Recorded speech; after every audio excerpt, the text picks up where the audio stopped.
बरेच दिवस झाले आम्ही कुठे बाहेर गेलो नव्हतो। आज आम्ही निघालो होतो सासवड पुणे येथे प्रति बालाजी मंदिरात दर्शन घेण्यासाठी। सर्वप्रथम आम्ही गाडीमध्ये पेट्रोल भरून घेतलं आणि सुमित भाऊ म्हटले की आपण शॉर्टकटने जाऊ, तर हा शॉर्टकट होता यूके मध्ये। यूके म्हणजे आपलं उरळी कांचनो, पण यूकेच्या रस्त्यामध्ये स्पीड ब्रेकर मध्ये रस्ता आहे की रस्त्यामध्ये स्पीड ब्रेकर हेच समजत नाही। बाप एवढे स्पीड ब्रेकर आहेत ना, कंबर मोडून गेली आमची। आमचे रायडर फुल वाकडी तिकडी गाडी करून फुल जोश मध्ये चालले होते। अंतर खूप मोठं होत, पण काय करणार, देवासाठी काही पण। आणि जाताना एवढं निसर्गरम्य वातावरण होत की विचारूच नका। आता तुम्ही विचार करणार एवढा सुंदर घाट कुठे आहे बरं, तर हा घाट सिंगापूरचा घाट आहे। आता तुम्ही बोलणार सिंगापूर इकडे कुठे भाऊ, तू काही फेकतोय? तर हे यूके म्हणजे उरळी कांचन गावाच्या पुढे एक सिंगापूर म्हणून गाव आहे, ते हे सिंगापूर तुम्ही पाहू शकता। एक नंबर असं वातावरण आहे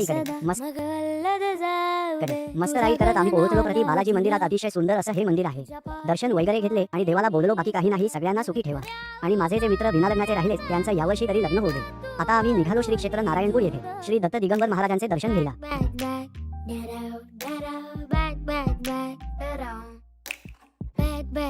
खूप सुंदर अशी दत्त दिगंबर महाराजांची मूर्ती आपल्याला इथे बघायला मिळेल। जे दत्त महाराजांचे भक्त असतील त्यांनी कमेंट्समध्ये श्री गुरुदेव दत्त नक्की लिहा। आम्ही दर्शन घेतले आणि आता निघालो किल्ले पुरंदरच्या दिशेने।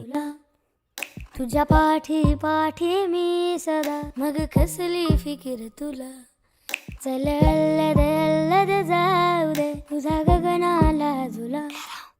आणि आम्ही पोहोचलो किल्ले पुरंदर येथे। बघू शकता आपण अतिशय सुंदर असं रूप आपल्या सह्याद्रीचं बघायला आपल्याला मिळेल। पृथ्वीवरचा स्वर्ग तुम्हाला जर बघायचा असेल तर आपल्या सह्याद्रीमध्ये असलेले गडकिल्ले नक्की बघा। आणि आम्ही पोहोचले आहे किल्ल्यावरील पुरातन शिव मंदिर। इथे दर्शन घेतले आणि गडावर ट्रेक करायला गेलो, पण काही कारणांमुळे गडावर मोबाईल नेण्यासाठी बंदी होती, म्हणून मोबाईल फौजी दादांकडे देऊन आम्ही ट्रेकिंगला गेलो। गडावरून खाली आल्यानंतर आम्हाला हे पाहुणे भेटले, यांना बघितलं आणि मला माझ्या कॉलेजच्या फ्रेंड्सचीच आठवण आली। थोडं पुढे आलो तर इथे आपल्या महाराजांचे स्मारक होते, त्यांना मुजरा केला आणि मग आम्ही इथे असलेल्या म्युझियम मध्ये गेलो। म्युझियम मध्ये पुरंदरचा इतिहास, तसेच ज्या मावळ्यांनी या पुरंदर किल्ल्याच्या संरक्षणासाठी आपले बलिदान दिले त्यांची माहिती व सह्याद्रीमध्ये असणाऱ्या विविध किल्ल्याची माहिती या म्युझियम मध्ये आपल्याला बघायला मिळेल।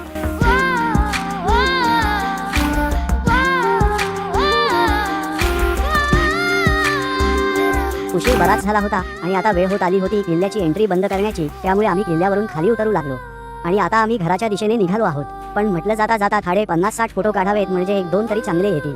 आम्ही फोटो काढले, पण 1-2 चांगले येण्याची अपेक्षा होती, पण ते पण नाही आले। आम्हाला मोबाईल खराब आहे की आमचा फेस तेच समजलं नाही। आणि हे आहे आमचं हत्यार कसं आहे।